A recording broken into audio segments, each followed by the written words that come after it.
नमस्कार मित्रों, आज हम कक्षा 10वीं की पहला पाठ पढ़ेंगे जिसका नाम है a letter to God. A letter माने पत्र, टू गॉड माने ईश्वर को एक पत्र।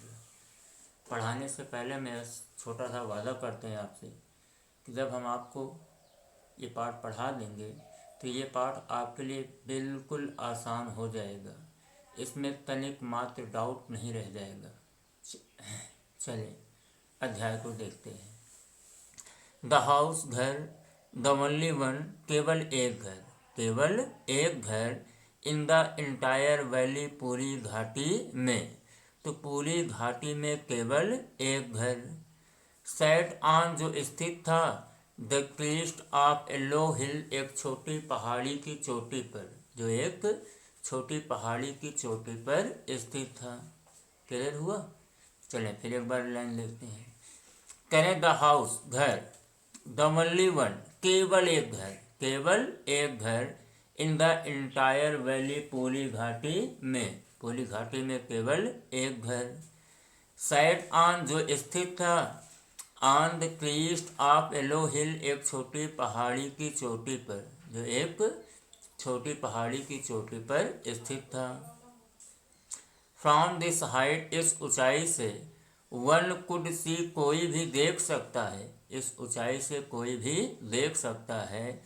द रिवर नदी देख सकता है and the field of ripe corn और पके हुए अनाज के खेत को देख सकता है। कहने देखो बेटा, घर की ऊंचाई से कोई भी नदी को देख सकता था और पके हुए अनाज के खेत को देख सकता था। डॉटेड जो घिरा हुआ है विद द फ्लावर फूलों से, जो फूलों से घिरा हुआ है, अर्थात फूलों से घिरे हुए पके हुए अनाज के खेत को देख सकता है। क्लियर हुआ? चलें एक बार फिर इस लाइन को देख लेते हैं। करेक्ट, फ्रॉम दिस हाइट इस ऊंचाई से वन कुड सी कोई भी देख सकता है, द रिवर नदी देख सकता है, एंड और the field of ripe corn और पके हुए अनाज के खेत को देख सकता है। डॉटेड घिरे हुए विद द फ्लावर फूलों से घिरे हुए पके अनाज के खेत को देख सकता है। अ दैट ऑलवेज जो हमेशा प्रॉमिस्ड वादा करते थे ए गुड हार्वेस्ट अच्छे फसल का, जो हमेशा अच्छे फसल का वादा करते थे। आगे चलते हैं। द ओनली थिंग केवल एक चीज़ द अर्थ नीडेड धरती को आवश्यकता थी, धरती को केवल एक चीज़ की आवश्यकता थी। आवाज ए डाउनपोर मूसलाधार वर्षा की आवश्यकता थी, और एट लीस्ट या कम से कम असावर एक बौछार की आवश्यकता थी। तो धरती को मूसलाधार वर्षा की या फिर कम से कम बौछार की आवश्यकता थी। आशा है कि आपको आ रहा होगा। फिर आगे देखते हैं। थ्रू आउट पूरी द मॉर्निंग पूरी सुबह लेंचो हु न्यू जो जानता था हिज फील्ड्स अपने खेतों को, जो अपने खेतों को जानता था इंटीमेटली घनिष्ठता पूर्वक। कहें पूरी सुबह लेंचो जो अपने खेतों को घनिष्ठता पूर्वक जानता था। हैड डन नथिंग एल्स कोई अन्य कार्य नहीं किया था, बट सी सिवाय देखने के द स्काई आकाश को देखने के सिवाय, टूवर्ड्स द नॉर्थ ईस्ट उत्तर पूरब की ओर, आकाश को उत्तर पूरब की ओर देखने के सिवाय कोई अन्य कार्य नहीं किया था। ये लाइन बेटा कठिन है, चलो हम एक बार इसको और बता देते हैं। थ्रू आउट पूरी द मॉर्निंग पूरी सुबह लेंचो हु न्यू जो जानता था हिज फील्ड्स अपने खेतों को इंटीमेटली घनिष्ठता पूर्वक, जो अपने खेतों को घनिष्ठता पूर्वक जानता था। हैड डन नथिंग एल्स कोई अन्य कार्य नहीं किया था, बट सी सिवाय देखने के द स्काई आकाश को सिवाय देखने के, टूवर्ड्स द नॉर्थ ईस्ट, उत्तर पूरब की ओर। आकाश को उत्तर पूरब की ओर देखने के सिवाय कोई अन्य कार्य नहीं किया था। आगे चलते हैं बेटा, दूसरा पैराग्राफ। नाउ अब वी आर रियली, हमें वास्तव में, गोइंग टू गेट मिलने वाला है, अब हमें वास्तव में मिलने वाला है, सम वाटर थोड़ा पानी, अब हमें वास्तव में थोड़ा पानी मिलने वाला है, ओमेन औरत। देखिए बेटा, ये बात लेंचो अपनी पत्नी से कह रहा है। क्या कह रहा है कि नाउ अब वी आर रियली, हमें वास्तव में, गोइंग टू गेट मिलने वाला है, अब हमें वास्तव में मिलने वाला है, सम वाटर थोड़ा पानी, ओमेन औरत। द ओमेन औरत हु वाज प्रिपेयरिंग, जो तैयार कर रही थी, सपर रात का भोजन, औरत जो रात का भोजन तैयार कर रही थी, रिप्लाइड उत्तर दी, औरत जो रात का भोजन तैयार कर रही थी वो उत्तर दी, यस हाँ, गॉड्स विलिंग, ईश्वर ने चाहा तो, गॉड माने ईश्वर, विलिंग माने इच्छा, ईश्वर ने चाहा तो। द ओल्डर बॉयज, बड़े लड़के, वर वर्किंग, काम कर रहे थे, इन द फील्ड, खेत में, बड़े लड़के खेत में काम कर रहे थे, वाइल, जबकि, द स्मॉलर वन, छोटे बच्चे, जबकि छोटे बच्चे, वर प्लेइंग, खेल रहे थे, नियर द हाउस, घर के निकट, जबकि छोटे बच्चे घर के निकट खेल रहे थे। बेटा एक बार इस लाइन को फिर से देख लेते हैं।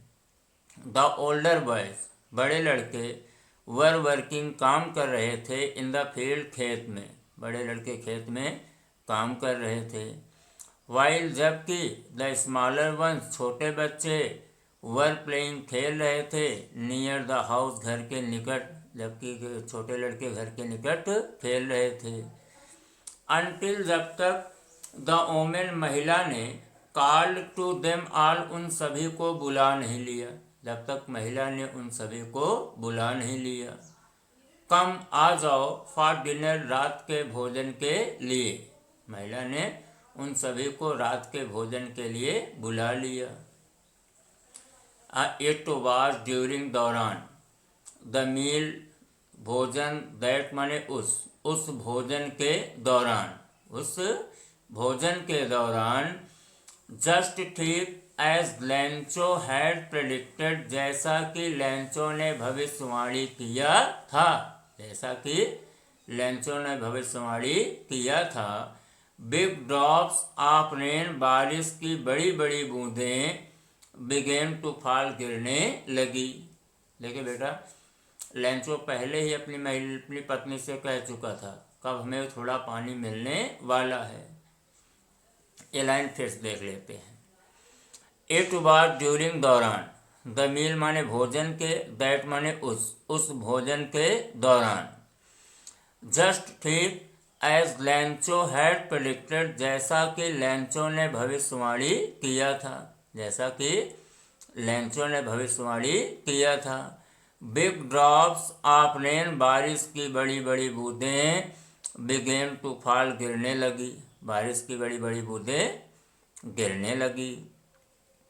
इन द नॉर्थ ईस्ट, उत्तर पूरब में, ह्यूज माउंटेन्स, विशाल पर्वत, ऑफ क्लाउड्स, बादलों के विशाल पर्वत, कुड बी सीन, देखे जा सकते थे, अप्रोचिंग, आते हुए, उत्तर पूरब में बादलों के विशाल पर्वत आते हुए देखे जा सकते थे। समझ में आ गया आपको? चलें एक बार इस लाइन को फिर से देख लेते हैं। कह रहे हैं कि कहाँ था, यहाँ से, इन द नॉर्थ ईस्ट, उत्तर पूरब में, ह्यूज माउंटेन्स, विशाल पर्वत, ऑफ क्लाउड्स, बादलों के विशाल पर्वत, कुड बी सीन, देखे जा सकते थे, अप्रोचिंग, आते हुए, तो उत्तर पूरब में बादलों के विशाल पर्वत आते हुए देखे जा सकते थे। द एयर, हवा, वाज फ्रेश, ताजी थी, एंड स्वीट, और मधुर थी, हवा ताजी थी और मधुर थी। द मैन, व्यक्ति, वेंट आउट बाहर गया, फॉर नो अदर रीजन किसी अन्य कारण से नहीं, व्यक्ति किसी अन्य कारण से बाहर नहीं गया। देन सिवाय, किसके सिवाय, टू हैव द प्लीजर आनंद पाने के सिवाय, ऑफ फीलिंग महसूस का आनंद पाने के सिवाय, द रेन बारिश की, तो बारिश के महसूस का आनंद पाने के सिवाय, ऑन हिज बॉडी अपने शरीर पर, तो अपने शरीर पर बारिश के महसूस का आनंद पाने के सिवाय व्यक्ति किसी अन्य कारण से बाहर नहीं गया। देखें बेटा, ये लाइन थोड़ा सा टफ है, एक बार आप फिर देखें। द मैन व्यक्ति वेंट आउट बाहर गया, फॉर नो अदर रीजन किसी अन्य कारण से बाहर नहीं गया, व्यक्ति किसी अन्य कारण से बाहर नहीं गया। देन सिवाय, टू हैव द प्लीजर आनंद पाने के सिवाय, आनंद पाने के सिवाय, ऑफ फीलिंग महसूस का, द रेन माने बारिश के, तो बारिश के महसूस का आनंद पाने के सिवाय, ऑन हिज बॉडी अपने शरीर पर, तो देखिए बेटा, अपने शरीर पर बारिश के महसूस का आनंद पाने के सिवाय व्यक्ति किसी अन्य कारण से बाहर नहीं गया। एंड और व्हेन जब ही रिटर्न वापस आया, और जब वह वापस आया, ही एक्सक्लेम तब उसने कहा, क्या कहा, कि दीज ये आर नॉट नहीं है, रेन ड्रॉप बारिश की बूंदें, ये बारिश की बूंदें नहीं हैं, फॉलिंग गिरती हुई, फ्रॉम द स्काई आकाश से, तो आकाश से गिरती हुई ये बारिश की बूंदें नहीं हैं। एक बार फिर देख लेते हैं बच्चों इस लाइन को। दीज ये आरंट नहीं है, रेन ड्रॉप्स माने बारिश की बूंदें, ये बारिश की बूंदें नहीं हैं, फॉलिंग फ्रॉम द स्काई आकाश से गिरती हुई, तो आकाश से गिरती हुई ये बारिश की बूंदें नहीं हैं। दे आर ये हैं, न्यू कॉइन्स नए सिक्के, ये नए सिक्के हैं। द बिग ड्रॉप्स बड़ी बूंदें, आर 10 सेंट पीसेस 10 सेंट के सिक्के हैं, बड़ी बूंदें 10 सेंट के सिक्के हैं। एंड द लिटिल वंस और छोटी बूंदें, आर 5 सेंट के सिक्के हैं। उसने क्या बोला, उसने बोला कि ये आकाश से गिरती हुई बारिश की बूंदें नहीं हैं, बल्कि ये नए सिक्के हैं। बड़ी बूंदें 10 सेंट के हैं और छोटी बूंदें 5 सेंट के हैं। अच्छा, उसने ऐसा क्यों बोला? देखो बेटा, बारिश होगी तो फसल अच्छी होगी, फसल अच्छी होगी तो उन्हें बेच कर वह पैसा पाएगा, इसलिए उसने बोला कि आकाश से गिरती हुई बारिश की बूंदें नहीं हैं, बल्कि ये सिक्के हैं। बड़ी बूंदों को 10 सेंट के सिक्के बोला और छोटी बूंदों को 5 सेंट का सिक्का बोला।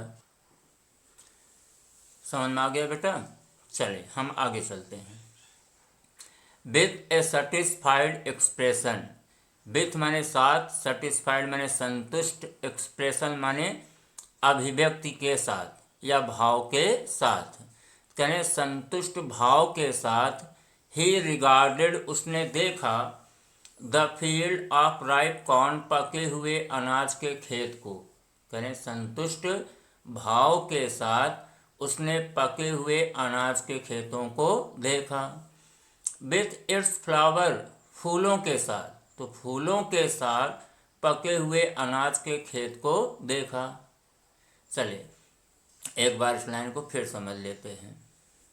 विथ माने साथ, ए सेटिस्फाइड एक्सप्रेशन संतुष्ट भाव के साथ, ही रिगार्डेड उसने देखा, the field of ripe corn पके हुए अनाज के खेत को, यानी संतुष्ट भाव के साथ वह पके हुए अनाज के खेत को देखा।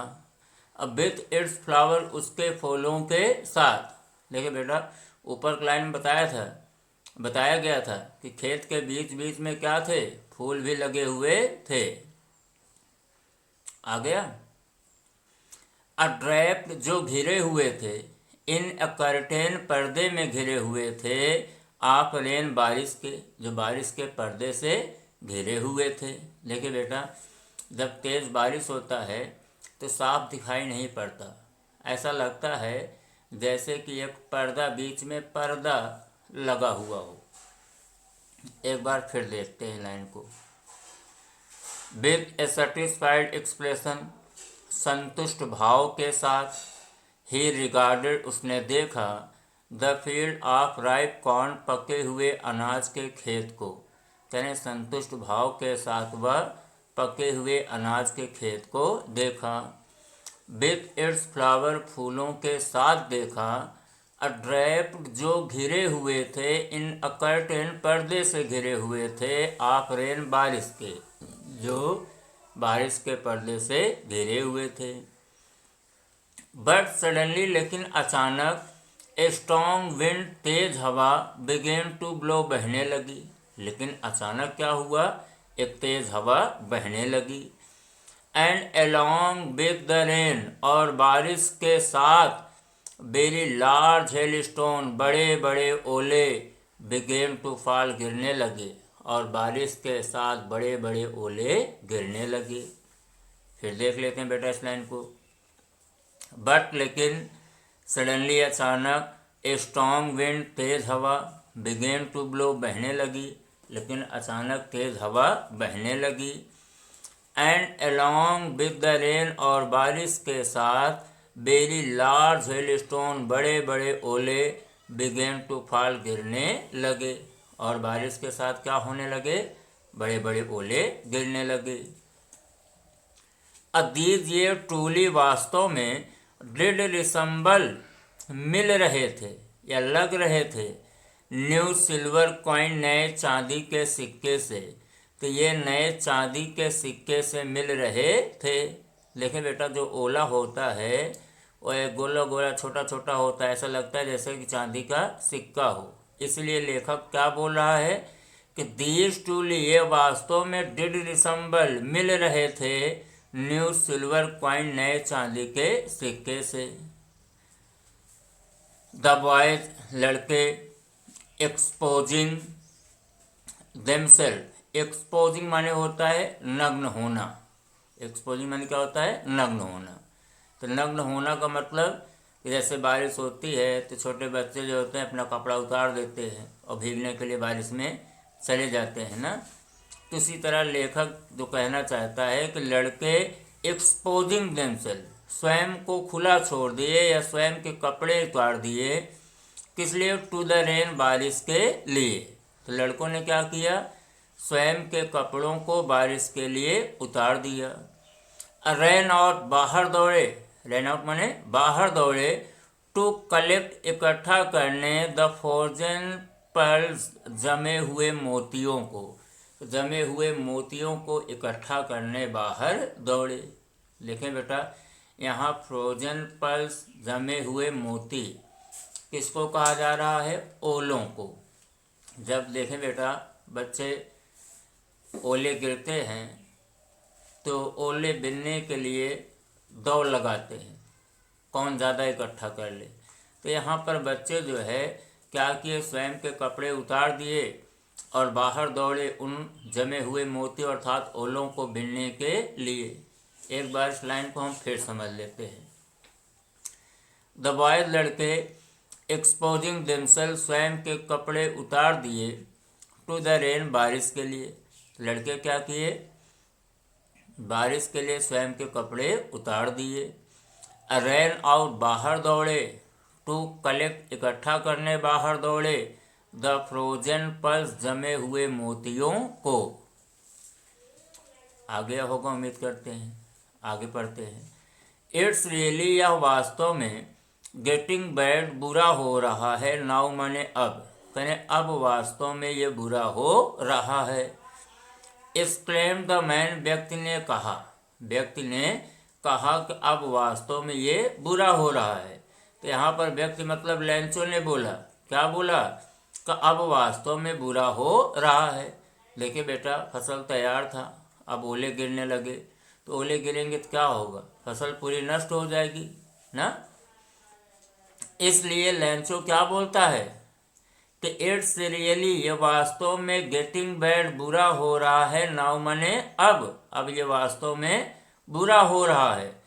एक्सक्लेम द मैन, व्यक्ति ने कहा। आई होप, मैं आशा करता हूँ कि इट या पासेस, गुजर जाएगा, क्विकली माने जल्द ही, मैं आशा करता हूँ कि यह जल्द ही गुजर जाएगा। देखिए बेटा, कहने का मतलब ये है कि लेखक को आशा है कि ओला पड़ना बहुत जल्द ही बंद हो जाएगा। फिर ये देखते हैं, आई होप, मैं आशा करता हूँ कि इट माने यह, पासेस गुजर जाएगा, क्विकली माने जल्द ही, मैं आशा करता हूँ कि यह जल्द ही गुजर जाएगा। इट डिड नॉट पास, वह नहीं गुजरा, क्विकली माने जल्दी से, करेक्ट, वह जल्दी से नहीं गुजरा। फॉर एन आवर, एक घंटे तक द हेल रेल्ड, ओले बरसते रहे, एक घंटे तक ओले बरसते रहे। कहाँ बरसते रहे? ऑन द हाउस, घर के ऊपर बरसते रहे। द गार्डन, बगीचे में बरसते रहे। द हिल साइड, पहाड़ी की तलहटी में बरसते रहे। द कॉर्नफील्ड, अनाज के खेत में बरसते रहे। ऑन द होल वैली, पूरी घाटी पर बरसते रहे। कितने घंटे तक?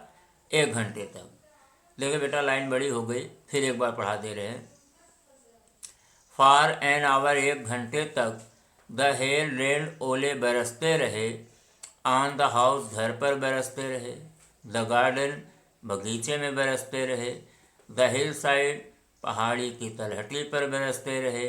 द कॉर्नफील्ड, अनाज के खेत में बरसते रहे। ऑन द होल वैली, पूरी घाटी पर बरसते रहे। द फील्ड वाज वाइट, करें खेत सफ़ेद हो गया। खेत क्या हो गया? सफ़ेद हो गया। एज इफ, मानो कि कवर्ड विथ साल्ट, नमक से ढक गया हो, मानो कि यह नमक से ढक गया हो। देखा बेटा, क्या कह रहे हैं कि इतना ओला पड़ा कि पूरा खेत क्या हो गया? सफ़ेद। ऐसा लग रहा था जैसे कि पूरे खेत में नमक फैला दिया गया हो। एक बार फिर देख लेते हैं। द फील्ड वाज वाइट, खेत सफ़ेद हो गया। एज इफ, मानो कि कवर्ड विथ साल्ट, नमक से ढक गया हो। उम्मीद करते हैं आपको यहाँ तक आ गया होगा। लेकिन बेटा, ये हमारा पहला वीडियो है, इसलिए थोड़ा बहुत दिक्कत हमको हो रहा है, लेकिन फिर भी हम आपको पूरी तरह समझाने की कोशिश करेंगे। नॉट ए लीफ, एक भी पत्ता। रिमेंड, नहीं बचा। ऑन द ट्रीज, पेड़ों पर, करें पेड़ों पर एक भी पत्ता नहीं बचा। द कॉर्न, अनाज। वाज टोटली डिस्ट्रॉयड, पूरी तरह नष्ट हो गया। अनाज पूरी तरह नष्ट हो गया। आगे बेटा फिर देखें। नॉट ए लीफ, एक भी पत्ता। रिमेंड, नहीं बचा। ऑन द ट्रीज, पेड़ों पर, करें एक भी पत्ता पेड़ों पर नहीं बचा। द कॉर्न, अनाज। वाज टोटली डिस्ट्रॉयड, पूरी तरह नष्ट हो गया। द फ्लावर्स, फूल। वर गॉन, गिर गए। फ्रॉम द प्लांट्स, पौधों से, फूल पौधों से गिर गए। अ लेंचो सोल, लेंचो की आत्मा। वाज फिल्ड, भर गई। विथ सैडनेस, दुख से, लेंचो की आत्मा दुख से भर गई। देखिए बेटा, फसल बिल्कुल तैयार था, ऐसी टाइम में ओला पड़ने लगा और फसल पूरी तरह क्या हो गई? बर्बाद हो गई। ऐसे में किसी भी किसान की आत्मा दुख से भर जाएगी। फिर देख ले, करे लेंचो सोल, लेंचो की आत्मा। वाज फील्ड, भर गया। विथ सैडनेस, दुख से, लेंचो की आत्मा दुख से भर गया। वेन, जब। द स्टोर्म हैड पास, जब तूफान गुजर गया, जब तूफान गुजर गया। तब ही स्टूड, वह खड़ा हो गया। इन द मिडिल, बीच में खड़ा हो गया। ऑफ द फील्ड, खेत के, तब वह खेत के बीच में खड़ा हो गया। एंड सेड, और बोला। टू हिज सन्स, अपने लड़कों से, और अपने लड़कों से बोला। क्या बोला? अ प्लेग ऑफ लोकटस, टिड्डों का झुंड, टिड्डों का झुंड। वुड हैव लेफ्ट, छोड़ दिए होते, टिड्डों के झुंड छोड़ दिए होते। मोर माने अधिक, टिड्डों के झुंड अधिक छोड़ दिए होते। देन दिस, इसकी अपेक्षा, तो टिड्डों के झुंड इसकी अपेक्षा अधिक छोड़ दिए होते। कहने का मतलब ये लेंचो ये कहना चाहता है कि अगर खेत में टिड्डों का झुंड आ जाता तो हो सकता था थोड़ा बहुत फसल मिल जाता, थोड़ा बहुत अनाज मिल जाता, लेकिन ओले ने तो थोड़ा सा भी अनाज नहीं छोड़ा। देखिए बेटा, खेत में फसल में कीड़े लग जाते हैं, कीड़े लग भी जाएंगे तभी थोड़ा बहुत अनाज मिल जाता है, लेकिन तेज़ ओला पड़ जाए, बूढ़ा आ जाए, बाढ़ आ जाए तो फसल पूरी नष्ट हो जाती है। ऐसी स्थिति में किसान को कुछ मिलता नहीं है। फिर देख लें बेटा, आप प्लेग, आप लोकटस, करें टिड्डों का झुंड। वुड हैव लेफ्ट, छोड़ दिया होता। मोर अधिक, टिड्डों का झुंड अधिक छोड़ दिया होता। देन दिस, इसकी अपेक्षा, तो टिड्डों का झुंड इसकी अपेक्षा अधिक छोड़ दिया होता। द हेल, ओले ने, हैज लेफ्ट, छोड़ा। नथिंग, कुछ भी नहीं, ओले ने कुछ भी नहीं छोड़ा। क्या कह रहा है, टिड्डों का झुंड इसकी अपेक्षा अधिक छोड़ दिया होता, ओले ने कुछ भी नहीं छोड़ा। दिस ईयर, इस वर्ष, वी विल हैव, हमें मिलेगा। नो कॉर्न, कोई अनाज नहीं मिलेगा, इस वर्ष हमें कोई अनाज नहीं मिलेगा। देखिए बेटा, वीडियो बहुत लंबी बन जाती है तो अपलोड करने में बड़ी समस्या होती है। हम इस पार्ट को 3 भागों में बांटकर डाउनलोड अपलोड करेंगे। ये फर्स्ट पार्ट है, सेकंड पार्ट कल आएगा। आप वीडियो का इंतज़ार करें। अगर आपको हमारा पढ़ाया हुआ अच्छा लगता है, आपको समझ में आता है, तो आप हमारी वीडियो को लाइक सब्सक्राइब तो ज़रूर किया करें। धन्यवाद बेटा।